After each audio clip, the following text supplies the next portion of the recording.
नमस्कार दोस्तों, हर्षित द्विवेदी एजुकेशन में आपका स्वागत है। मेरा नाम है विनीत सागर। इंटर स्टेट काउंसिल के बारे में डिस्कस करेंगे दोस्तों। Latest inter state council meeting हुआ था जुलाई 16, 2016 को, मतलब 6 साल हो चुका है एक इंटर स्टेट काउंसिल मीटिंग का। तो इसके regarding Tamil Nadu chief minister MK Stalin साहब प्राइम मिनिस्टर नरेंद्र मोदी जी को एक लेटर लिखा है जून 16 को। उनका कहना यह है इंटर स्टेट काउंसिल मीटिंग साल में एटलीस्ट 3 बार होना चाहिए to strengthen the spirit of cooperative federalism. क्या है दोस्तों कोऑपरेटिव फेडरलिज्म? देखिए, आपको पता है सेंटर एंड स्टेट्स आपस में इंटरडिपेंडेंट है और सेंटर एंड स्टेट्स के बीच में कोऑपरेशन भी जरूरत है, तब जाके स्मूथ गवर्नेंस होगा देश का। इसी को कोऑपरेटिव फेडरलिज्म बोलते हैं दोस्तों। ये combination of cooperation and interdependence between centre and states. Stalin साहब ने यह भी बोला है जितने बिल्स ऑफ नेशनल इंपॉर्टेंस है वो पहले इंटर स्टेट काउंसिल में डिस्कस होना चाहिए, इसके बाद पार्लियामेंट में, क्योंकि आजकल कोई इफेक्टिव एंड इंटरैक्टिव तरीके से कम्युनिकेशन होते ही नहीं है स्टेट्स एंड सेंटर के बीच में on issues of common interest. इसलिए जितने बिल्स ऑफ नेशनल इंपॉर्टेंस है जिसमें सेंटर एंड स्टेट्स का रोल है वो सबसे पहले इंटर स्टेट काउंसिल में डिस्कस होना चाहिए, इसके बाद पार्लियामेंट में वो टेबल होना चाहिए। नाउ इंटर स्टेट काउंसिल क्या होता है? वो एक मैकेनिज्म है दोस्तों जो centre state and inter state coordination and cooperation को सपोर्ट करने के लिए कॉन्स्टिट्यूट किया था। बेसिकली आप बोल सकते हो कोऑपरेटिव फेडरलिज्म को स्ट्रेंथन करने के लिए इंटर स्टेट काउंसिल कॉन्स्टिट्यूट किया था under article 263 of the constitution of India. Article 263 के हिसाब से president of India inter state council constitute कर सकता है if a need is felt for it. अगर जरूरत है तो inter state council president of India constitute कर सकता है। ये काउंसिल बेसिकली एक फोरम है जिस पर अलग अलग गवर्नमेंट्स के बीच में डिस्कशंस होते हैं।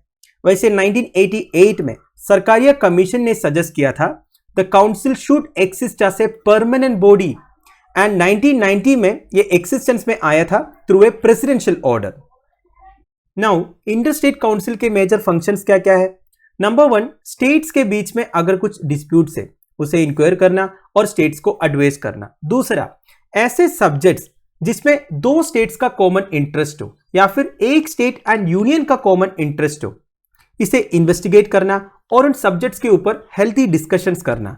तीसरा, better coordination of policy and action, मतलब जितने गवर्नमेंट पॉलिसीज एंड एक्शंस है उसमें बेटर कोऑर्डिनेशन लाना, स्टेट्स के बीच में हो या फिर स्टेट एंड सेंटर के बीच में हो।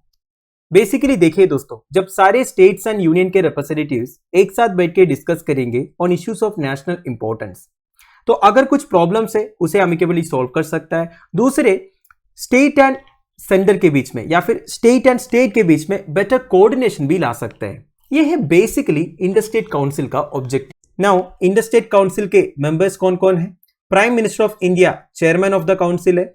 मेंबर्स कौन कौन है? Chief ministers of all states, chief ministers of all union territories with legislative assemblies like Delhi, Puducherry etcetera. फिर बाकी यूनियन टेरिटरीज के एडमिनिस्ट्रेटर्स। इसके अलावा प्राइम मिनिस्टर 6 कैबिनेट मिनिस्टर्स को भी नॉमिनेट करते हैं। तो ये सारे इंटर स्टेट काउंसिल के मेंबर्स हैं। अब दोस्तों, चीफ मिनिस्टर MK स्टालिन साहब ने क्या क्या इश्यूज रेज किया अपने लेटर के थ्रू? देखिए, सबसे पहले तो स्टालिन साहब ने यह बोला रेगुलर मीटिंग्स नहीं हो रहा है। मैंने आपको बोला था लास्ट मीटिंग तो जुलाई 16, 2016 को हुआ था, मतलब 6 साल हो चुका है। वैसे इंटर स्टेट काउंसिल कॉन्स्टिट्यूट हुआ था 1990 में, तब से लेके अब तक ओनली 11 टाइम्स मिला है दोस्तों इंटर स्टेट काउंसिल। वैसे last month inter state council को रिकॉन्स्टिट्यूट किया था, मतलब shortly inter state council meeting हो भी सकता है। नाउ रिकॉन्स्टिट्यूशन का मतलब है अब इंटर स्टेट काउंसिल में 10 यूनियन मिनिस्टर्स होंगे एज परमानेंट इन्वाइटीज और इंटर स्टेट काउंसिल के अंडर एक स्टैंडिंग कमिटी है। स्टैंडिंग कमिटी का चेयरमैन होगा होम मिनिस्टर अमित शाह। इनके अलावा finance minister Nirmala Sitharaman and chief ministers of Maharashtra, UP and Gujarat some of the other standing committee members हैं। वैसे तमिलनाडु चीफ मिनिस्टर और सेंट्रल गवर्नमेंट के बीच में काफी डिसएग्रीमेंट्स हुआ है दोस्तों नियर पास्ट में, जैसे कि टैक्सेशन मैटर्स में, नीट मेडिकल एग्जामिनेशन के मामले में MK स्टालिन साहब हमेशा स्टेट्स के राइट्स के बारे में बात किया है। स्टालिन साहब का कहना यह है जो चीजें स्टेट और सेंटर के एग्जीक्यूटिव ब्रांचेस के बीच में बात करके सॉल्व हो सकता है वो आजकल कोर्ट तक ले जाना पड़ता है। अगर inter state council meeting regularly होगा तो ये सारे प्रॉब्लम्स हम सॉल्व कर सकते हैं। वैसे तमिलनाडु की तरफ से इस तरह एक काउंसिल के लिए डिमांड बहुत पहले से रहा है। अगर आप हिस्ट्री चेक करोगे, present chief minister of Tamil Nadu M K Stalin के पिताजी former chief minister of Tamil Nadu M Karunanidhi साहब भी एक एक्सपर्ट कमेटी सेटअप करने के लिए बात किया है to study centre state relations. उनका गवर्नमेंट एक कमिटी अपॉइंट किया था हेडेड बाय पीवी राजमानार, ये former Madras high court chief justice. PV Rajamannar committee 1971 में अपना रिपोर्ट सबमिट किया था और उन्होंने रेकमेंड किया था inter state council should be constituted immediately करके। तो इससे तमिलनाडु का एक इंटरेस्ट आप देख सकते हो इंडर स्टेट काउंसिल सेटअप करने के लिए। देखिए उन्होंने खुद 1969 में एक कमिटी सेटअप किया सेंटर स्टेट रिलेशंस के ऊपर स्टडी करने के लिए, और वो कमिटी ने 1971 में रेकमेंड किया इंडर स्टेट काउंसिल होना चाहिए करके। और हमारा इंडर स्टेट काउंसिल कब कॉन्स्टिट्यूट हुआ वैसे? 1990 में। तो दोस्तों फाइनली मैंने आपको बोला था last meeting of the inter state council हुआ था 2016 में। तो उस वक्त क्या क्या इंपॉर्टेंट डिस्कशंस हुए वो भी चेक करते हैं। सबसे पहले तो Punchhi commissions recommendations on centre state relations के ऊपर काफी डिस्कशंस हुए जो 2010 में पब्लिश हुआ था। तो उस वक्त स्टेट्स ने ये डिमांड किया फेडरल स्ट्रक्चर को और अच्छी तरह मेंटेन करना चाहिए अमिड ग्रोइंग सेंट्रलाइजेशन, क्योंकि उस वक्त ये लग रहा था सेंटर की तरफ से ज्यादा सेंट्रलाइजेशन हो रहा है, मतलब ज्यादा पावर्स यूज कर रहा है करके।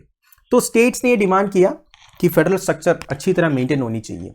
दूसरा आर्टिकल 356 जो imposition of presidents rule in state से रिलेटेड है, उसके बारे में काफी डिस्कशंस हुए।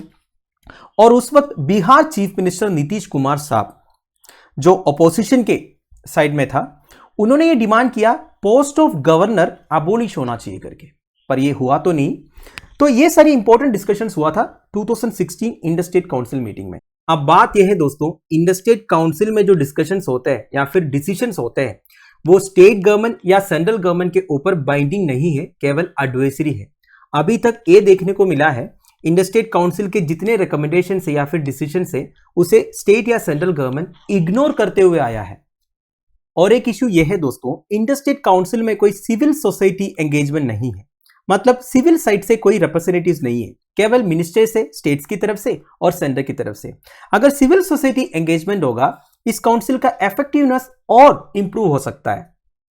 और जैसे सरकारिया कमीशन ने बोला था इंडर स्टेट काउंसिल को एक परमानेंट बॉडी बना देना चाहिए, अभी तो ये परमानेंट बॉडी नहीं है, मीटिंग भी ठीक से नहीं होता है।